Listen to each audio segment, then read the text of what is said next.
Akwụkwọ abụọ nke ndị eze, isi nke 12. N'afọ nke 7 nke Jehụ Jehoash malitere ịbụ eze, wee bụrụ eze ọgụ afọ 2 na Jerusalem. Aha nne ya bụ Zibia nke Bịasheba. Jehoash wee mee ihe ziri ezi n'anya Jehova ụbọchị ya niile nke Joiada bụ onye nchụaja ziri ya ihe. Naanị ya ewezugaghị ebe dị elu, ndị Juda nọ na-achụ àjà, na-esurekwa ihe nsure ọkụ na-esi isi ụtọ n'ebe dị elu niile.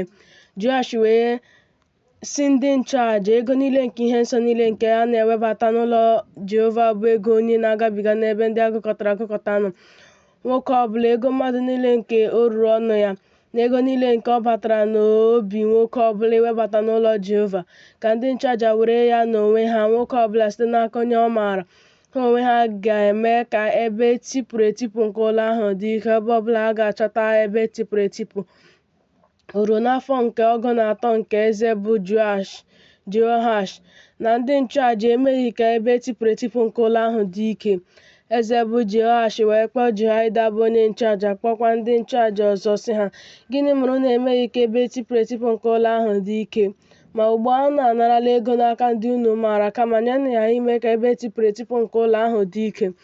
Ndị nchụaja wee kwere ka ha ghara ịnara ego n'aka ndị Juda, ka ha gharakwa ime ka ebe tipụrụ etipụ nke ụlọ ahụ dị ike. Joiada bụ onye nchụaja wee were otu igbe rapuo oghere n'okwu ya, dọba ya n'akụkụ ebe ịchụ àjà n'aka nri nke ebe mmadụ na-aba n'ụlọ Jehova. Ndị nchụaja na ndị na-eche mbata ụzọ wee tinye n'ebe ahụ ego niile a na-ewebata n'ụlọ Jehova.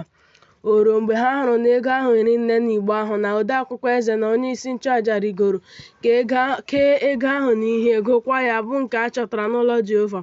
Ha wee nye ego ahụ nke a tụrụ atụ n'aka ndị na-eje ozi ahụ bụ ndị na-elekọta ụlọ Jehova, wee wepụta ya nye ndị ọka n'osisi, nyekwa ndị na-ewu ụlọ bụ ndị na-arụ ọrụ n'ụlọ Jehova, nyekwa ndị na-edo nkume, nyekwa ndị na-awa nkume, na iji zụta osisi na nkume awarawa, ime ka ebe tipụrụ etipụ nke ụlọ Jehova dị ike, na ịkwụ ụgwọ ihe niile na-apụtara ụlọ ahụ, ime ka ọ dị ike.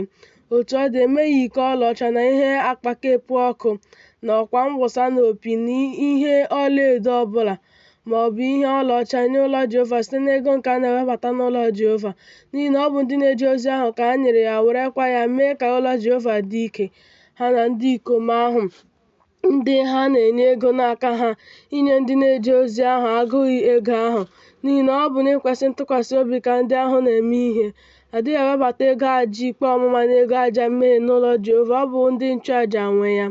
Mgbe ahụ Hazael bụ eze Siria rigoro buso Gat agha, were ya. Hazael wee chee ihu ya imegide Jerusalem.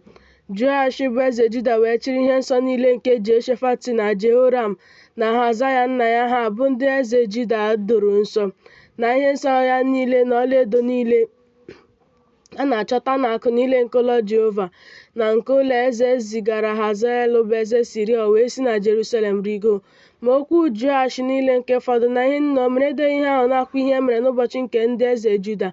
Ndị ohu ya wee bilie nkekọta mmadụ imegide ya, tigbuo Joash n'ụlọ Milo, n'ụzọ nke na-arịdaru Sila, n'ihi na Jozaka nwa Shimeat na Jehozabad nwa Shomea bụ ndị ohu ya tigburu ya wee nwụọ. Ha wee lie ya n'ebe e liri nna ya ha n'obodo Devid.